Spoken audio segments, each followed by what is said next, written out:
Assalamualaikum warahmatullahi wabarakatuh. Salam sejahtera untuk kita semua.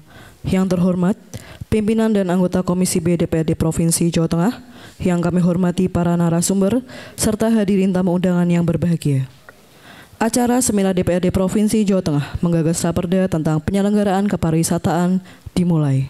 Bapak Ibu hadirin yang kami hormati, acara selanjutnya yaitu sambutan pimpinan DPRD Provinsi Jawa Tengah yang akan disampaikan oleh Sekretaris Komisi B DPRD Provinsi Jawa Tengah kepada yang terhormat Dr. Hajah Solehah Kurniawati. Disilakan.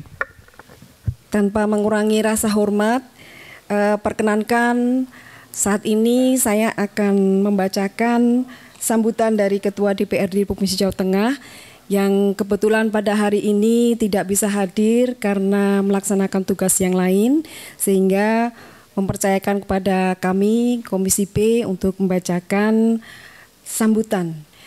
Baik, sambutan Ketua DPRD Provinsi Jawa Tengah dalam rangka pembukaan seminar pembahasan rancangan peraturan daerah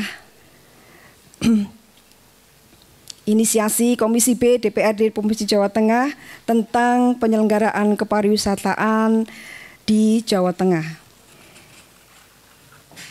Yang kami hormati para anggota Komisi B DPRD Jawa Tengah, yang kami hormati segenap jajaran pemerintah daerah Provinsi Jawa Tengah, para narasumber, tamu undangan, dan hadirin yang berbahagia. Assalamualaikum warahmatullahi wabarakatuh. Salam sejahtera bagi kita semua. Om Swastiastu, Namo Buddhaya, salam kebajikan, Rahayu.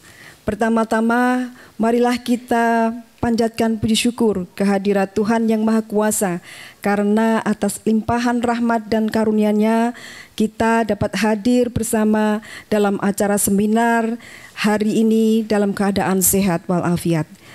Bapak Ibu hadirin yang berbahagia, pariwisata merupakan salah satu sektor strategis yang memiliki potensi luar biasa dalam mendukung pertumbuhan ekonomi, pelestarian budaya, serta peningkatkan kesejahteraan masyarakat. Jawa Tengah sebagai provinsi yang kaya akan warisan budaya, sejarah alam, serta kearifan lokal, menyimpan peluang besar untuk menjadi destinasi unggulan baik di tingkat nasional maupun internasional. Namun, potensi tersebut perlu diimbangi dengan tata kelola yang baik, perencanaan yang matang, serta landasan hukum yang kuat agar penyelenggaraan kepariwisataan dapat berjalan secara berkelanjutan, inklusif, dan berkeadilan. Oleh karena itu, hari ini kita berkumpul dalam seminar terkait rancangan peraturan daerah usul prakarsa Komisi B tentang penyelenggaraan kepariwisataan di Jawa Tengah. Raperda ini merupakan upaya strategis legislatif untuk mendorong lahirnya regulasi yang mampu menjawab tantangan serta kebutuhan real pembangunan kepariwisataan di Provinsi Jawa Tengah. Bapak Ibu hadirin yang berbahagia, kami sangat mengapresiasi langkah Komisi B yang telah menginisiasi penyusunan raperda. Tentunya kami juga berharap seminar hari ini dapat menjadi ruang dialog yang konstruktif antara legislatif, eksekutif, akademisi, praktisi, serta masyarakat guna menyempurnakan substansi raperda yang akan dibahas lebih lanjut. Kita ingin agar kepariwisataan di Jawa Tengah tidak hanya berkembang dari sisi kuantitas, tetapi juga berkualitas, ramah lingkungan, berpihak kepada masyarakat lokal, dan selaras dengan nilai-nilai budaya luhur bangsa. Untuk itu, kepada para narasumber, peserta seminar, dan seluruh hadirin, kami sangat mengharapkan kontribusi pemikiran yang konstruktif demi kesempurnaan substansi raperda ini. Dan dengan mengucapkan Bismillahirrahmanirrahim, seminar rancangan peraturan daerah usul prakarsa Komisi B tentang penyelenggaraan kepariwisataan di Jawa Tengah secara resmi saya nyatakan dibuka.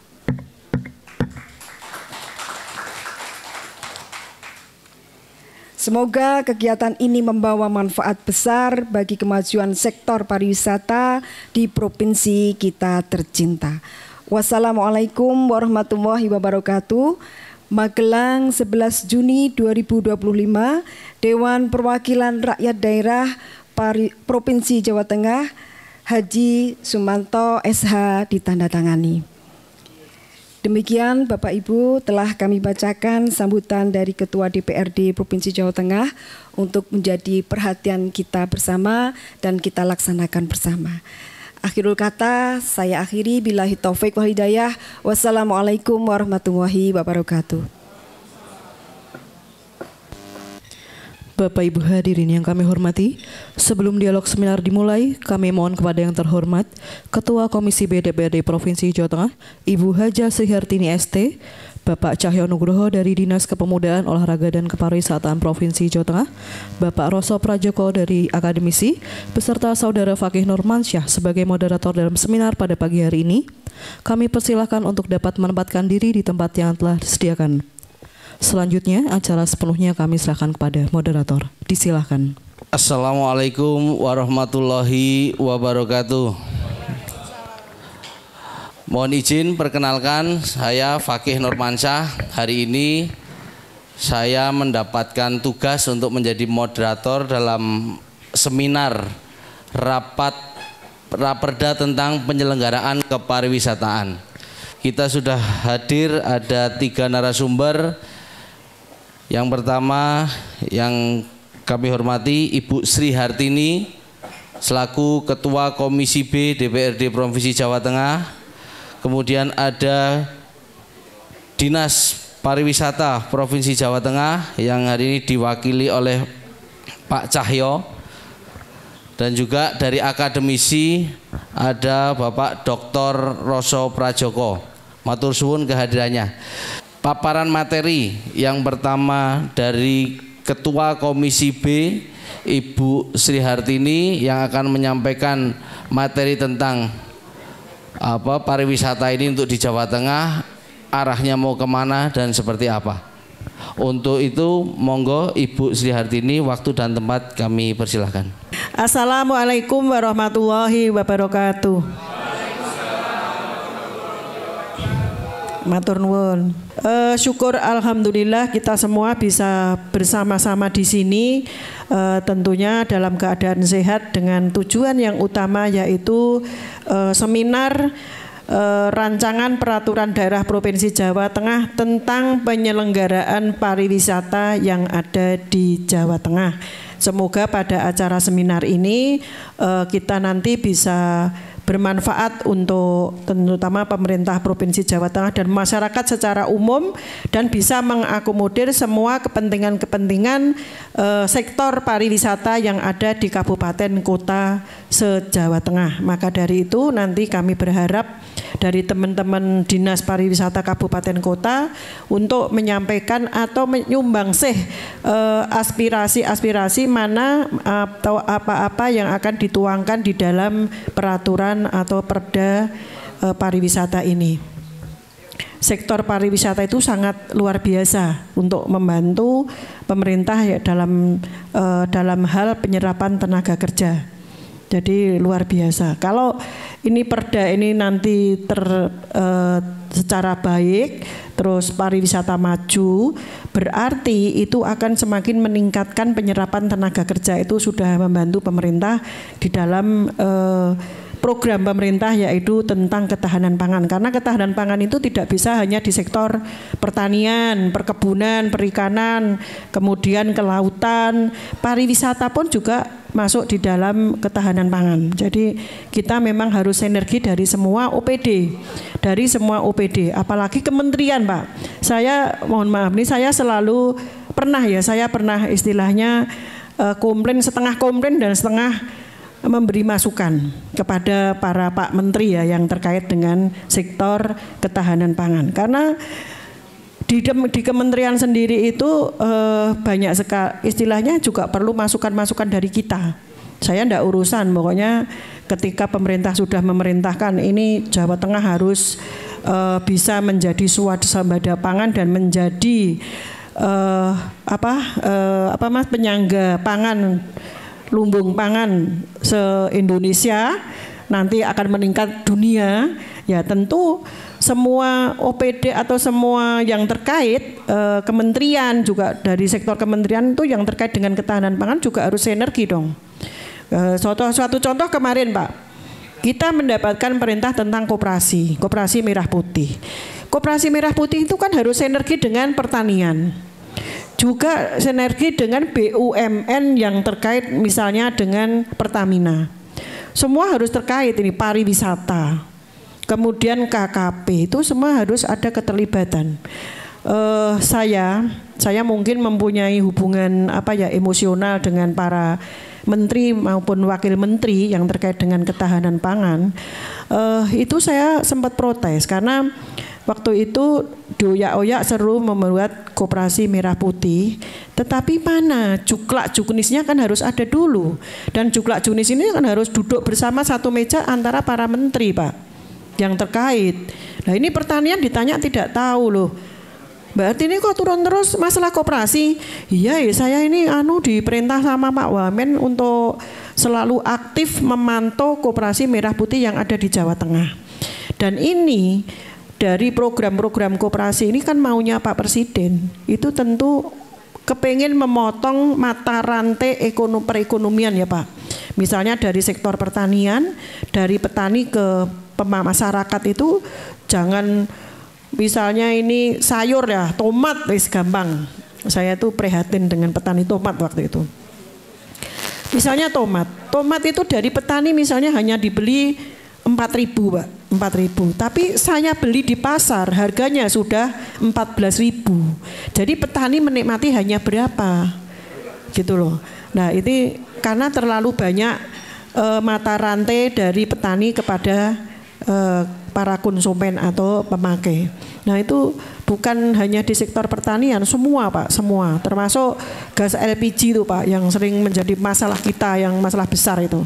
Gas LPG selalu langka. Padahal dari pemerintah itu sudah diperhitungkan harusnya cukup Pak. Tetapi selalu langka. Kemana gas LPG ini? Ketika diadakan operasi persasar, ternyata ditimbun kepada pihak-pihak yang tidak bertanggung jawab. Saya pernah mengikuti operasi gas LPG karena di dapil saya waktu itu langka, kemudian masyarakat ngerti ini DPR itu harus bisa menyelesaikan semua permasalahan. Kabeh telepon, kabeh WA, Bu ra iso masak, Bu iki piye, gasnya doning endi.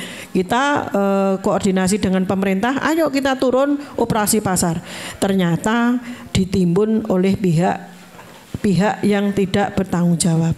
Nah, kalau koperasi ini terbentuk, koperasi merah putih ini terbentuk, tentu nanti program-program pemerintah terutama yang terkait dengan subsidi itu harapannya langsung bisa dinikmati oleh masyarakat, tidak usah dipermainkan oleh pihak-pihak tertentu.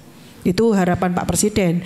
Nah, berarti dari Kementerian Koperasi itu kan harus berkoordinasi dengan seluruh pihak. Pak, kadang-kadang saya wong ngisor tapi kadang-kadang yo boleh dong memberi masukan kepada beliau-beliau yang ada di pusat. Pak, ini harusnya jenengan yo koordinasi dengan pertanian ditanya tidak tahu kok, gitu.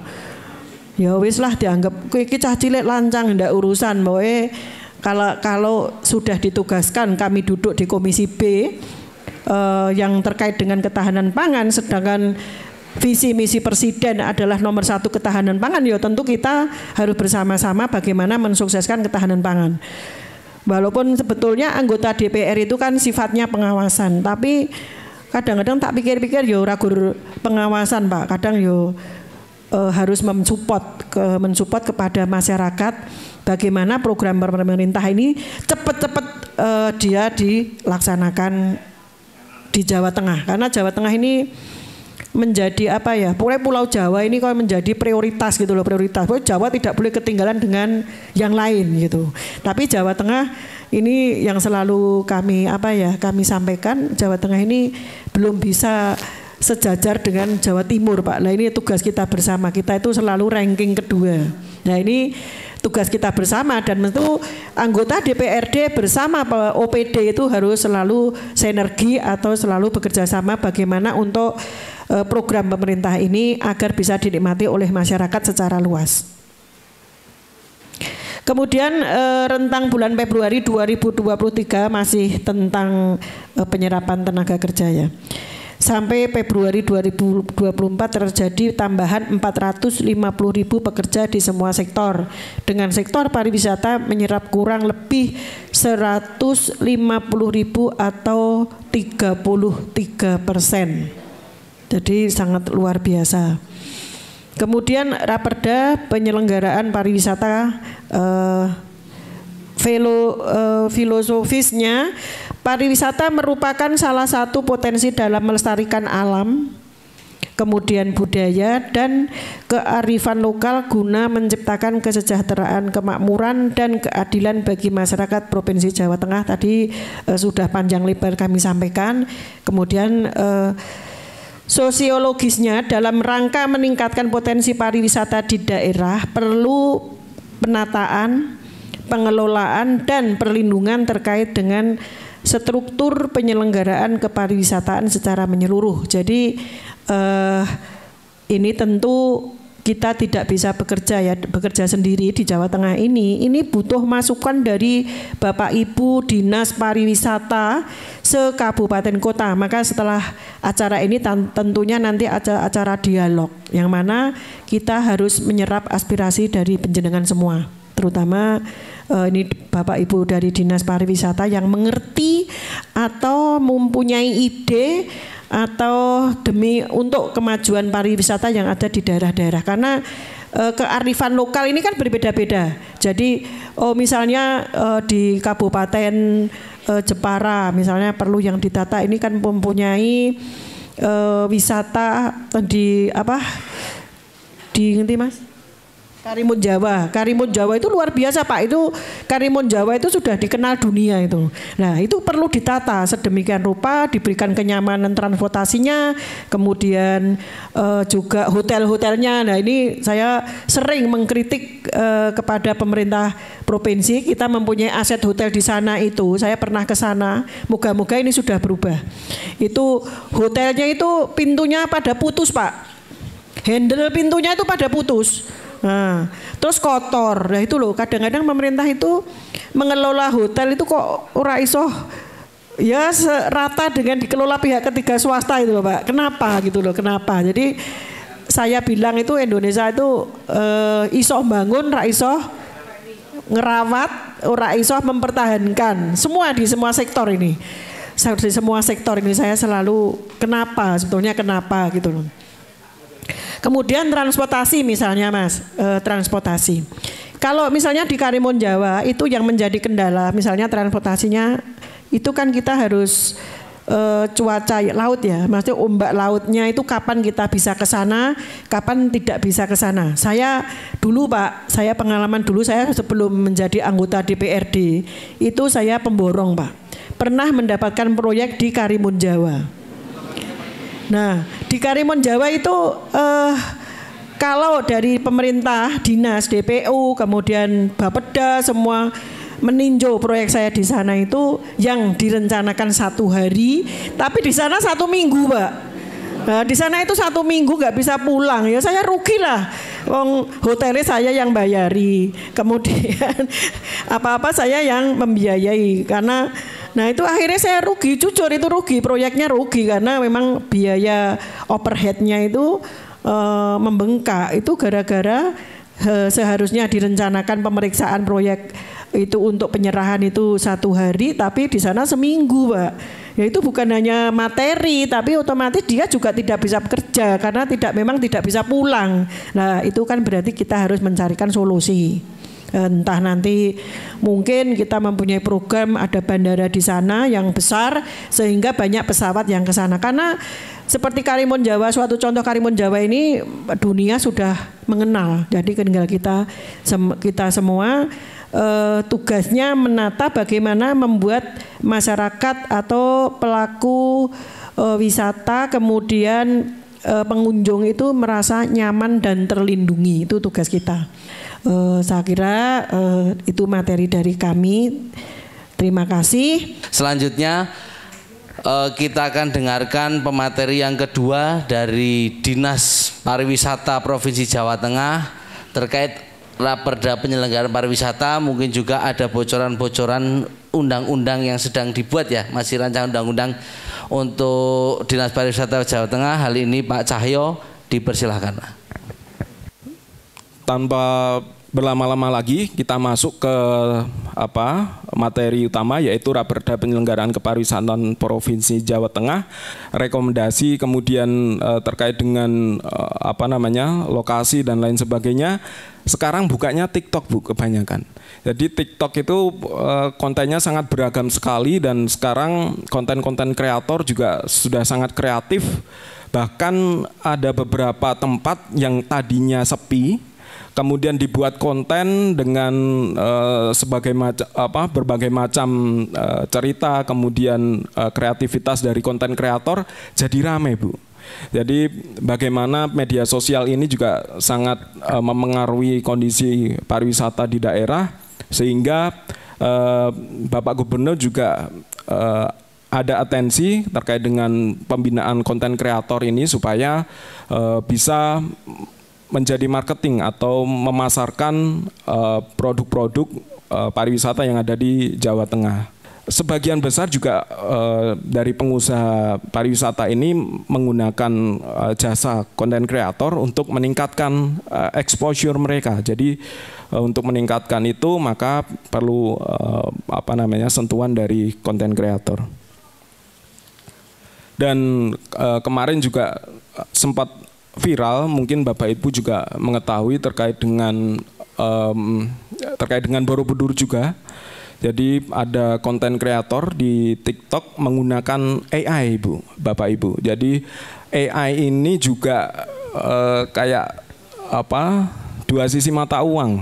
Yang satu adalah untuk memudahkan kita dalam membuat konten terkait dengan unggahan yang ada di media sosial, namun juga sisi yang lain ini juga tadi yang sudah disampaikan Bu Sri Hartini bahwa hoax, kemudian terkait dengan berita bohong dan lain sebagainya ini juga sangat marak sekali. Kemarin juga kejadian di Candi Borobudur, ada konten kreator yang menggunakan AI, menggunakan frasa-frasa yang menyinggung SARA, Bu. Jadi kemarin sempat viral di media sosial, kemudian ada teman-teman dari pengguna media sosial kemudian mengkomentari dan lain sebagainya. Dan mungkin yang dari Kabupaten Magelang rawuh nggih, ya harusnya rawuh ya, karena tuan rumah.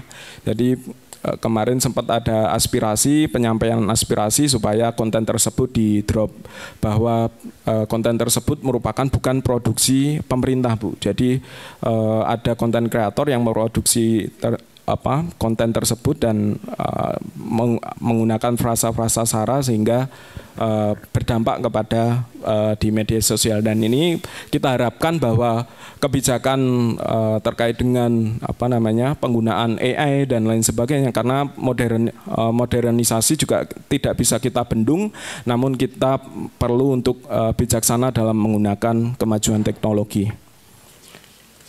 Selanjutnya, kemudian upaya kami dalam menyempurnakan draft Raperda Penyelenggaraan Kepariwisataan, yang pertama adalah telaah internal, kami sudah mencermati dan lain sebagainya.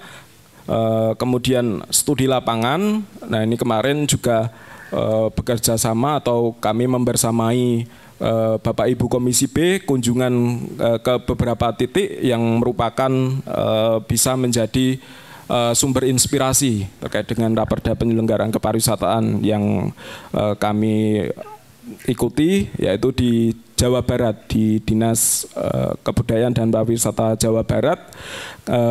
Di Jawa Barat sudah membuat terkait dengan Perda Kepariwisataan, yaitu di Jawa Barat itu sudah pernah menyusun ya di tahun 2008, kemudian direvisi pada tahun 2024 ini.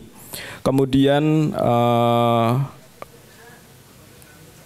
dengan Ibu Bu Komisi B kami juga berkunjung ke sana, istilahnya ngangsu kawruh bagaimana dalam penyusunan perda penyelenggaraan kepariwisataan ini yang telah dilaksanakan oleh Jawa Barat seperti apa dan tindak lanjutnya akan seperti apa. Kami sudah membangun komunikasi dan insya Allah perda yang sudah disusun oleh Jawa Barat ini menjadi inspirasi juga bagi kita dan tentunya juga disesuaikan nanti dengan muatan-muatan lokal dan apa yang dimiliki dan menjadi potensi Jawa Tengah. Kemudian selanjutnya adalah public hearing. Kami juga sudah melaksanakan yang pertama kemarin di Semarang, mengundang juga Bapak Ibu dari kabupaten kota. Kemudian yang kedua nanti juga akan diselenggarakan insya Allah di tanggal 18 nih Ibu. Nah nanti kami juga akan mengundang dari akademisi dari perguruan tinggi pariwisata yang ada di Jawa Tengah. Sudah kami data kurang lebih ada 12 perguruan tinggi yang memiliki prodi atau jurusan terkait dengan kepariwisataan. Jadi nanti juga kami mohon para akademisi ini juga memberikan masukan, kemudian saran dan lain sebagainya supaya dapat menyempurnakan raperda penyelenggaraan kepariwisataan yang kami susun bersama-sama. Next. Kemudian output yang diharapkan kegiatan yang dilaksanakan oleh Disporapar bekerjasama dengan Komisi B DPR Provinsi Jawa Tengah diharapkan dapat menampung aspirasi dari stakeholder pariwisata. Jadi tidak hanya dinas kabupaten kota, tapi juga dari unsur pentahelik, akademisi, kemudian unsur usaha pariwisata, kemudian juga media. Kemudian hal ini juga akan terkait dengan mengatasi permasalahan yang ada. Perda sebagai instrumen, kebijakan sebagai solusi terhadap permasalahan, kemudian relevan terhadap situasi, perda relevan dengan situasi perkembangan pariwisata yang dinamis.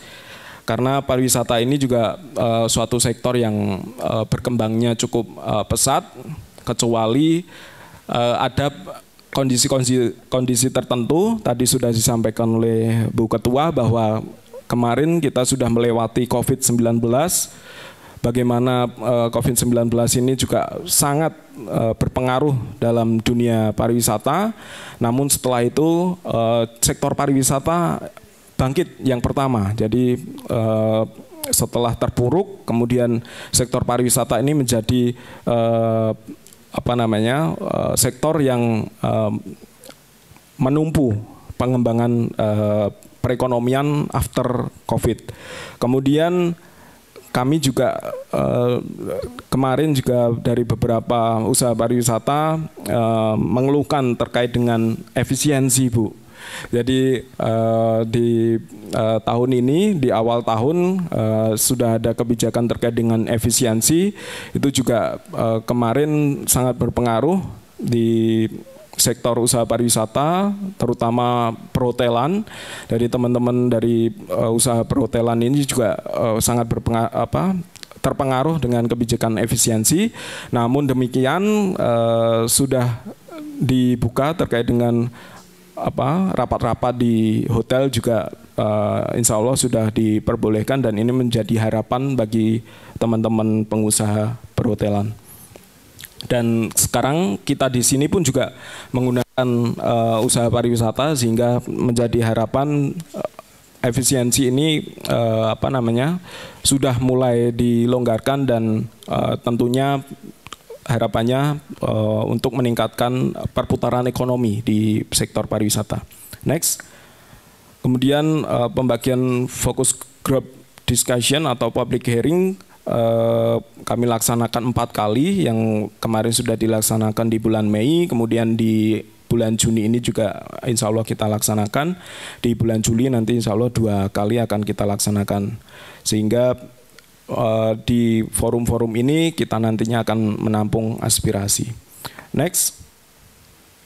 Kemudian terkait dengan draft raperda penyelenggaraan kepariwisataan tadi juga sudah dijelaskan oleh Ibu Ketua. terkait dengan substansi atau muatan-muatan apa yang dimasukkan di dalam penyelenggaraan kepariwisataan ini.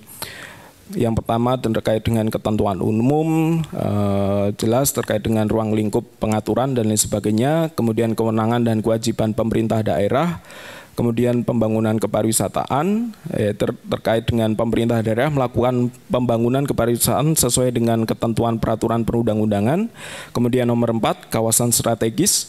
Kawasan strategis pariwisata daerah dilakukan dengan memperhatikan aspek-aspek yang tentunya juga menurun dari Riparnas yang saat ini sedang disusun oleh Kementerian Pariwisata. Kemudian usaha pariwisata, penyelenggaraan kepariwisataan di daerah ini didukung dengan adanya usaha pariwisata yang layak dan memadai sesuai standar usaha pariwisata. Kemudian desa wisata dan kampung wisata, bahwa desa wisata dan kampung wisata ini memiliki potensi dan keunikan daya tarik wisata yang tentunya dapat menjadi daya tarik bagi wisatawan untuk berkunjung ke suatu daerah dan meningkatkan perekonomian atau perputaran ekonomi di daerah. Kemudian pramuwisata ini sebagai salah satu SDM yang menyelenggarakan kepariwisataan, termaktub mengenai tugas serta bentuk pembinaan dan pengawasan terkait dengan pramuwisata. Kemudian ada pemasaran pariwisata, upaya terpadu dan sistematik untuk mengomunikasikan dan mempromosikan destinasi pariwisata. Pengembangan destinasi tidak lengkap kalau tidak adanya pemasaran pariwisata. Pasti pemasaran pariwisata ini setelah destinasinya sudah siap, kemudian SDM-nya juga sudah siap, maka perlu diselenggarakan pemasaran pariwisata. Kemudian hak dan kewajiban dan larangan, tentu saja ini nanti juga mengatur terkait dengan usaha pariwisata, kemudian wisatawan, hak dan kewajibannya, kemudian wewenang dari pemerintah daerah. Kemudian kelembagaan, ini juga diatur mengenai kewenangan gubernur dalam membentuk kelembagaan yang bertugas dalam mendukung kepariwisataan. Kemudian sistem informasi pariwisata, pemerintah daerah yang menjamin ketersediaan informasi kepada masyarakat untuk kepentingan pengembangan kepariwisataan.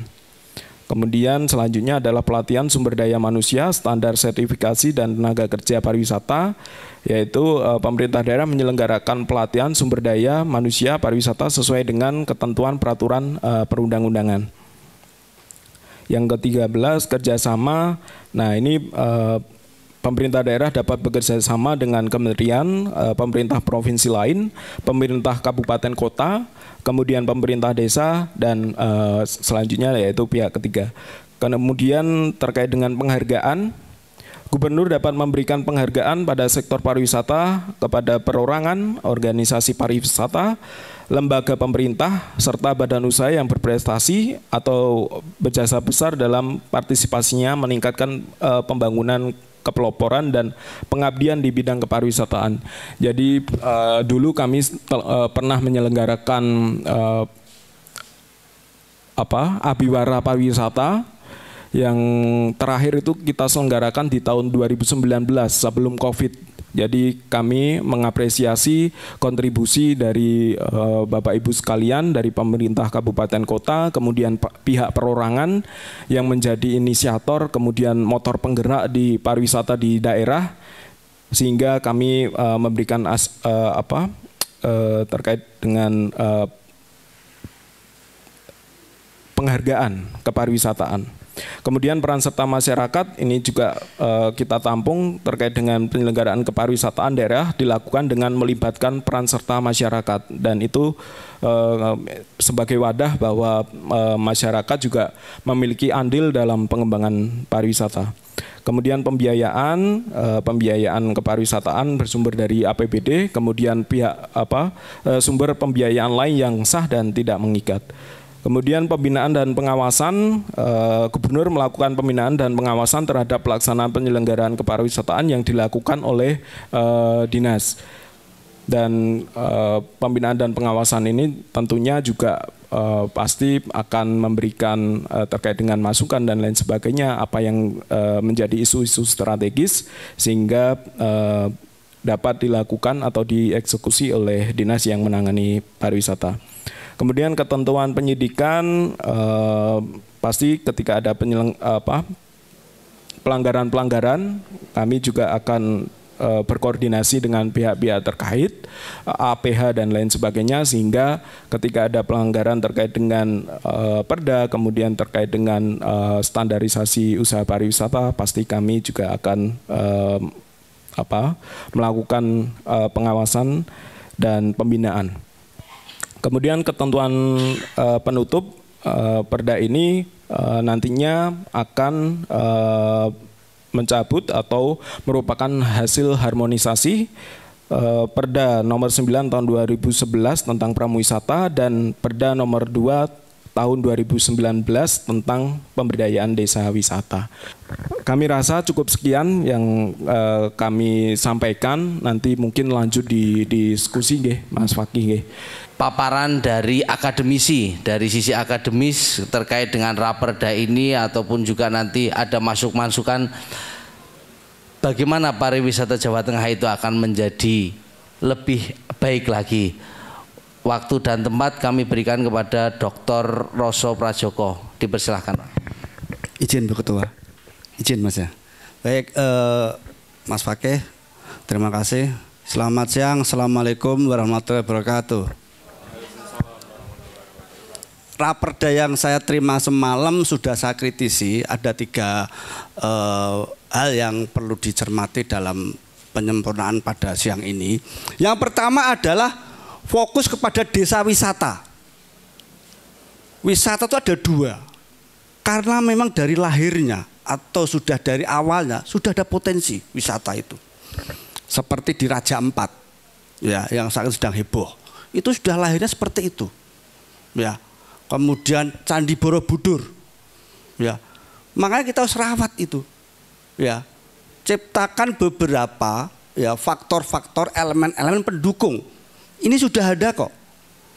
Yang kedua bentukan, jadi tidak ada wisatanya, tetapi karena daerah itu strategis berada di titik-titik kota, penyambung-penyambung kota antar provinsi, kabupaten, kecamatan, maka dibentuk lokasi wisata atau tempat wisata, ya.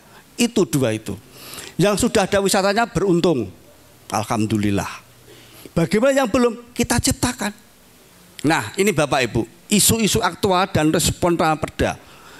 Yang kebetulan ada beberapa yang sudah ditampilkan di Perda. Yang pertama adalah over tourism dan kerusakan lingkungan.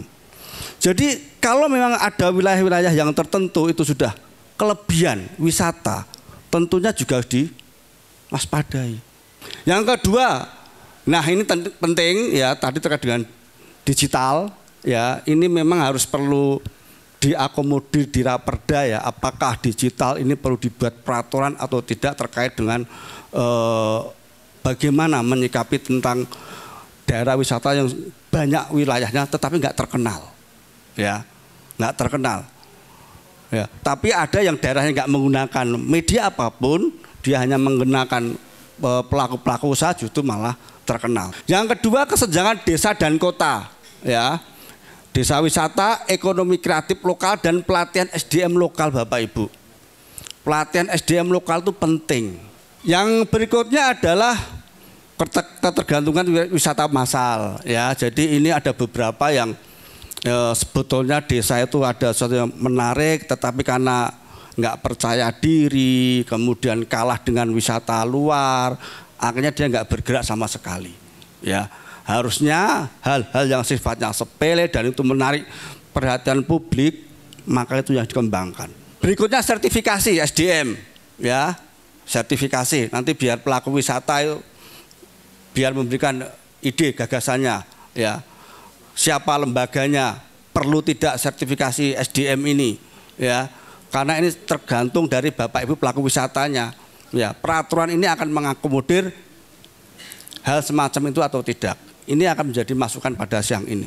Next, nah ini Jadi ada beberapa yang Bapak Ibu harus ketahui ya, ada identifikasi kawasan strategis, kemudian pendampingan desa wisata, penguatan SDM lokal, digital promosi, kemudian yang terakhir adalah kolaborasi multi pihak.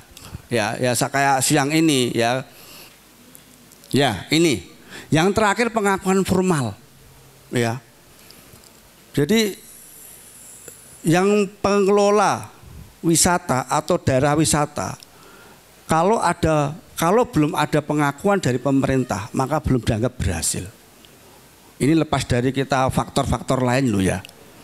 Ya, tapi yang jelas kalau tidak ada pengakuan dari pemerintah atau dunia, maka belum dikatakan berhasil. Ya, ini salah satu indikator yang memang paling berat atau maksimal bagi pengelola wisata. Ya, ini beberapa indikator keberhasilan terkait dengan pengelolaan daerah wisata. Ada beberapa kendala yang ada di daerah terkait dengan tantangan pengembangan desa wisata. Ya. SDM Bapak Ibu. Ya, SDM. Ya, dia mengandalkan sesuatu yang sudah ada, tapi tidak melakukan improvisasi, kreativitas, inovasi. Yang berikutnya ada infrastruktur, jalan. Ya, terutama jalan ini. Jangan sampai jalan menuju wisata sempit, kemudian jelek, berlubang. Ya, ini dihindari. Itu. Kemudian aksesnya harus dibuat yang lebar. Terutama bis wisata harus bisa lewat. Jangan sampai nggak bisa lewat. Ini PR kita. Karena ada beberapa wilayah tempat wisata itu jauh dari kota. Ya, ada desa-desa gangnya sempit. Nah, ini perlu juga dipikirkan, ya. Yang berikutnya adalah promosi yang masih lemah, ya. Ada di sini ada beberapa ya, ada Google Map, TripAdvisor, kemudian TikTok, ya. Bisa menggunakan Instagram juga, YouTube, TV-TV yang sifatnya komunitas. Yang keempat, ketergantungan, ya. Dikit-dikit minta. Padahal kan ada beberapa yang bisa dioptimalkan. Ya, dioptimalkan, gandeng investor, gandeng BUMDes, gandeng warga sekitar. Ya, ada beberapa wisata sudah bisa menggandeng warga sekitar untuk bisa membiayai, bentuknya saham, ya, bentuknya koperasi, ya, itu. Akses pembiayaan ini terkadang memang susah ya. Akses pembiayaan ini ya, tapi kan tidak serta-merta kita harus minta ya. Ada CSR juga ya, ada hibah ya, BUMN, bank daerah direkrut untuk ikut membiayai. Tidak adanya perencanaan yang matang ya, dia tidak mengacu pada aturan ya di tingkat atasnya, sehingga terjadi miskomunikasi atau tidak sinkron antara provinsi, kemudian kabupaten kota, kecamatan, sampai di tingkat level desa. Nah, ini beberapa rekomendasi ya terkait dengan materi pada siang ini. Nanti kita diskusi bersama. Yang pertama pelatihan Bapak Ibu. Yang kedua adalah pemetaan potensi desa dan berbasis data. Ya, data itu terkait dengan lokasi wisatanya berapa, jumlahnya berapa, lokasinya di mana. Nah, ini penting untuk kita sikapi. Skema pembiayaan ya, microfinance ya, kemudian crowdfunding, yang ketiga adalah koperasi wisata lokal. Saya pikir itu. Terima kasih.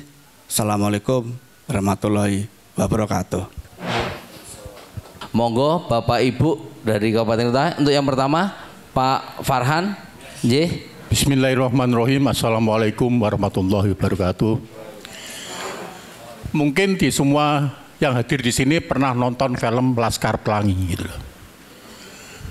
Yaitu di Desa Gantung, Belitung Timur, kira-kira seperti itulah. Keponakan saya, saudara-saudara saya, tetangga-tetangga saya, kalau berlibur kepingin nonton film yang dulu di syutingnya film Laskar Pelangi. Ini tinggal melengkapi, Pak.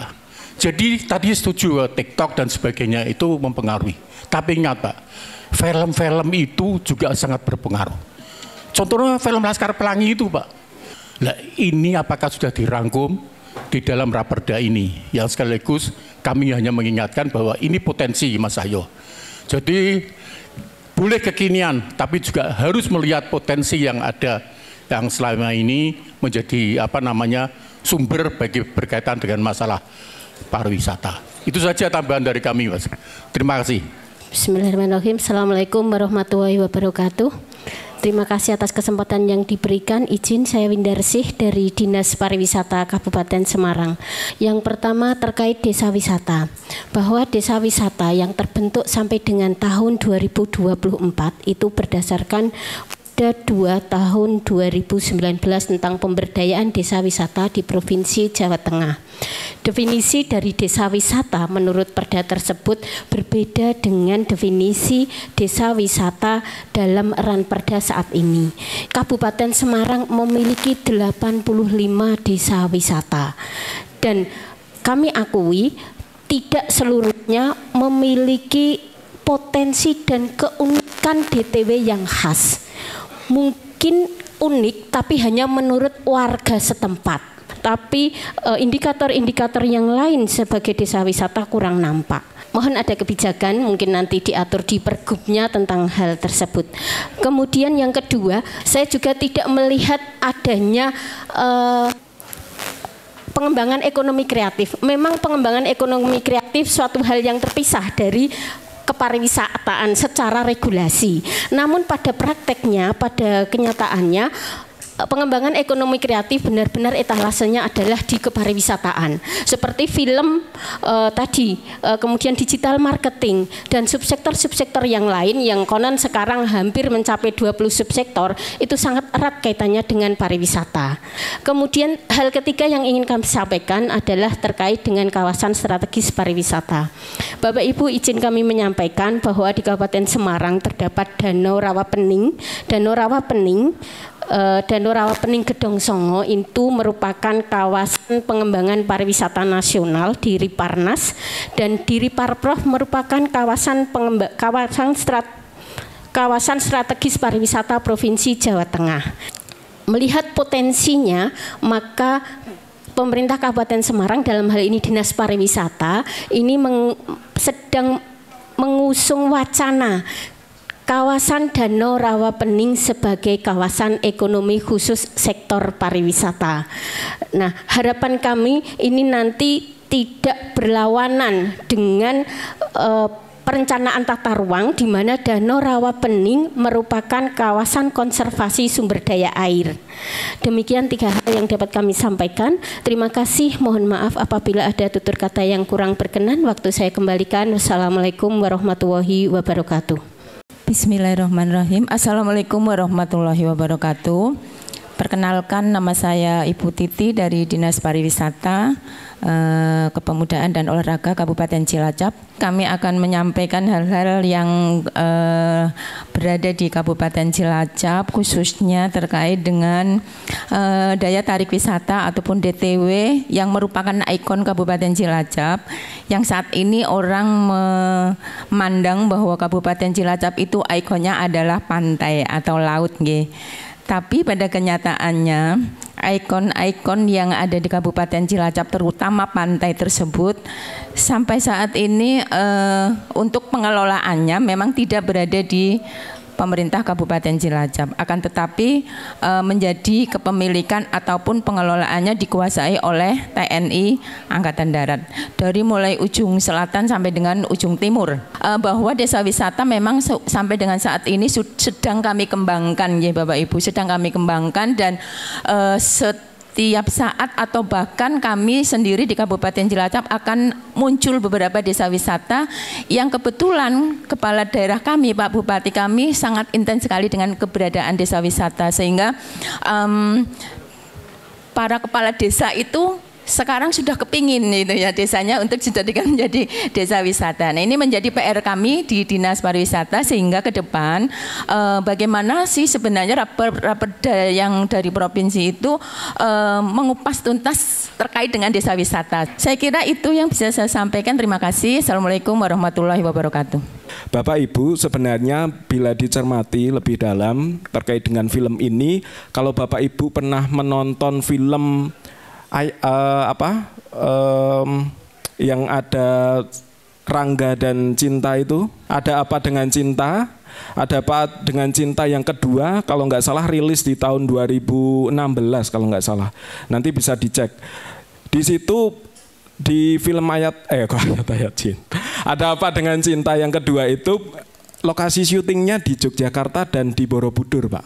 Memang benar apa yang dikatakan Bro Farhan tadi, bahwa film yang menjadi peminatnya cukup banyak ini juga akan berdampak pada kunjungan wisatawan, karena mereka juga pengen menyaksikan bagaimana tempat-tempat wisata tersebut, atau istilahnya napak tilas aktor-aktor atau aktris yang menjadi idolanya. Kemarin kunjungan Presiden Prancis Emmanuel Macron juga, beliau mengajak production house Prancis untuk memproduksi film berlatar Borobudur, Pak. Jadi kami juga berharap nantinya rencana ini juga terlaksana, sehingga pengembangan destinasi pariwisata di Jawa Tengah ini juga bisa terangkat melalui film-film tersebut. Yang kedua terkait dengan aspirasi dari Bu Windarsih tadi, definisi desa wisata yang kami gunakan saat ini di Raperda, kemarin juga kami cermati dengan tim konsultan bahwa kami sepakat untuk menggunakan definisi yang ada di final draftnya Undang-Undang Kepariwisataan yang saat ini sedang digodok. Jadi kami sudah istilahnya punya spill dari akademisi yang turut menyusun final draftnya revisi UU Kepariwisataan. Jadi kami selaras dengan apa yang digunakan di Undang-Undang Kepariwisataan. Kemudian terkait dengan ekonomi kreatif, saat ini di Jawa Tengah sudah memiliki Perda nomor 5 tahun 2021 tentang pengembangan ekonomi kreatif, Ibu. Insya Allah di bulan tahun ini ditargetkan dinas kami pun nantinya juga akan berubah, Bapak Ibu sekalian. Jadi dari Dinas Kepemudaan Olahraga dan Pariwisata, insya Allah akan berubah menjadi Dinas Kebudayaan, Pariwisata dan Ekonomi Kreatif. Nah, ini menjadi konsen bagaimana ekonomi kreatif ini sebelumnya tidak muncul dalam nomenklatur kedinasan, dan insya Allah tahun ini juga akan diangkat karena memang Pak Gubernur ini juga punya konsen terkait dengan pengembangan ekonomi kreatif, dan pasti ekonomi kreatif ini akan kami sisipkan atau terkait dengan pengembangan kearifan lokal itu juga nanti akan kami usulkan untuk masuk dalam Perda. Bu Titi dari Cilacap terkait dengan pengelolaan pantai atau kawasan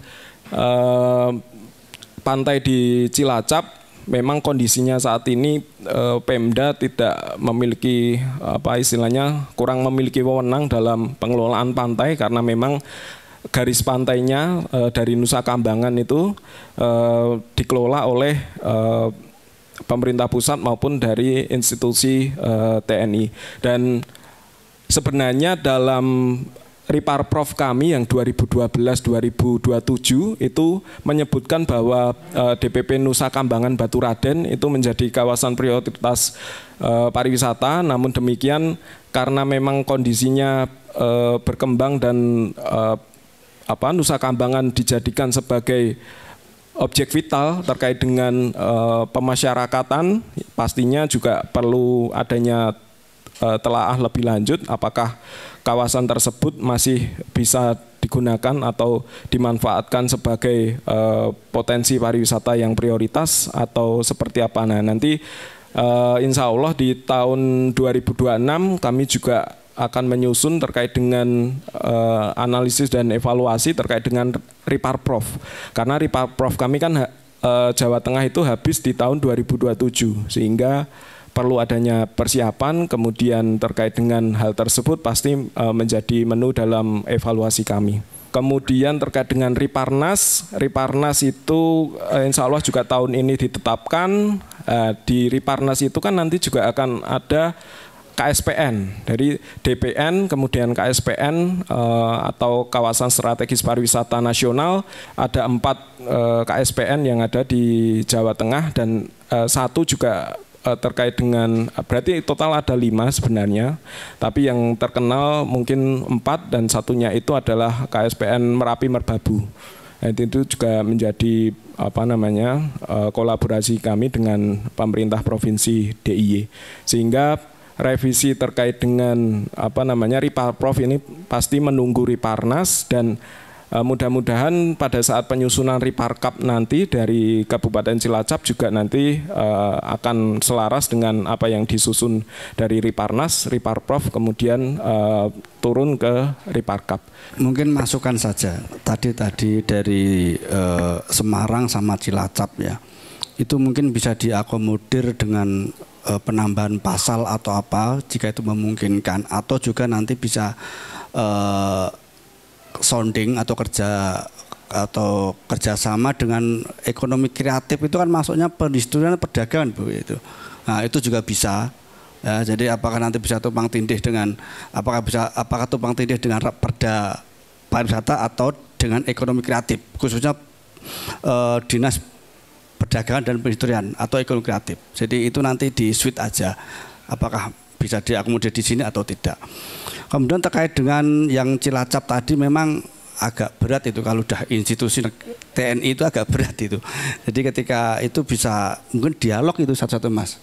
Ya, dialog dengan TNI itu bagaimana PAD-nya juga bisa dinikmati oleh warga Cilacap. Untuk Bro Farhan itu mungkin gini Mas Cahyo. Kira-kira kita bisa nggak buat film yang dikomandani oleh pariwisata, kemudian dibuat oleh sutradara lokal sendiri. Banyak kok di Solo tuh jago-jago film banyak. Kemudian mengambil satu tempat wisata yang kira-kira tuh menonjol fenomenal yang ada di Jawa Tengah untuk dibuat film. Terima kasih sekali kepada Bapak Ibu. Mungkin saya tadi sudah dijawab dari Mas Cahyo secara lengkap. Mungkin ini salah satu bahan ya Mas, penyempurnaan Raperda, terutama yang dari Ibu Kepala Dinas Kabupaten Semarang. Itu mungkin nanti bisa lebih detail Mbak, lebih detail pasalnya berapa, yang saling berseberangan itu nanti disampaikan ke Mas Cahyo aja. Nanti kita kaji lagi bagaimana agar tidak merugikan salah satunya atau membingungkan pelaku usahanya atau dinasnya.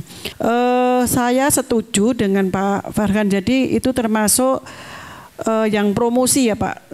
Istilahnya promosi itu bisa dilakukan dengan segala cara dan menyesuaikan saat ini yang apa sih diminati oleh masyarakat saat ini. Jadi dan tadi usulan dari Pak Doktor ya setuju sekali kalau memang nanti dari Mas Cahyo bisa membuat film atau mungkin atau wayang ya. Wayang itu juga satu melestarikan kebudayaan. Syukur-syukur pemainnya dari kita-kita kan lucu. Nek pemainnya dari yang udah biasa kayaknya biasa aja nggak menarik. Isinya di situ tentunya dikemas dengan mempromosikan wisata-wisata yang ada di Jawa Tengah. Terima kasih sekali untuk masukan-masukan atau aspirasi dari Bapak Ibu. Mungkin nanti bisa, kalau yang belum bisa menyampaikan di sini, ini kayaknya udah lelah sekali karena juga udah waktunya sholat, nanti bisa melalui secara tertulis dilayangkan kepada Dinas Pariwisata, kemudian atau WA atau apalah yang aspirasi jenengan bisa terakomodir di dalam perda ini. Semoga pada acara ini, seminar ini tentunya membawa manfaat untuk semuanya dan untuk penyempurnaan atau raperda ini nanti akan dengan secara sempurna bisa mengakomodir semua kepentingan masyarakat di Jawa Tengah. Sekali lagi matur nuwun, semoga acara ini menambah energi, menambah semangat kita, terutama Bapak Ibu yang mempunyai permasalahan-permasalahan wisata di kabupaten kota. Dengan demikian, rangkaian acara seminar DPRD Provinsi Jawa Tengah menggagas raperda tentang penyelenggaraan kepariwisataan pada siang hari ini telah selesai. Untuk selanjutnya, Bapak Ibu kami persilakan untuk menikmati hidangan makan siang yang telah disediakan. Terima kasih atas perhatiannya. Selamat siang. Wassalamualaikum warahmatullahi wabarakatuh.